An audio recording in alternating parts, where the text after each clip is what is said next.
Prokuroria ka kërkuar mbi 120 vite burg për 12 të pandehur, pjesë e njëri për fraksioneve të dosjes revanshi, ku pritet që nga gjykimi i shkurtuar, dënimi përfundimtar të arrijë në 85 vite burg. Emiliano Shullazi dhe Astrid Avdyli, të dyshuar si drejtuesit e një grupi të strukturuar kriminal, për të cilët prokuroria kërkoi nga 15 vite burgim, munguan në seancën gjyqësore, ashtu si dhe anëtarët e tjerë të grupit për të cilët prokuroria kërkoi më pak vite dënimi për akuzat e ngritura ndaj tyre. Sipas dosjes, ata dyshohet se kanë qenë të përfshirë në sigurimin e kushteve për vrasjen e Durim dhe Valter Bamit, së bashku me persona të tjerë të grupit. I pranishëm në sallë ishte vetëm Naim Stafuka, për të cilin prokuroria ka kërkuar 9 vite burg, duke identifikuar rolin e tij në tentativën për të vrarë vëllezërit Bami.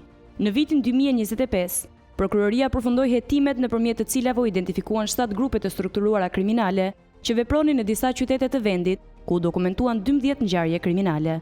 Në kuadër të operacionit revanshi, të zhvilluar në maj 2024, u arrestuan 20 persona dhe u sekuestruan armë, pasuri dhe para në vlerë rreth 4.5 milion euro.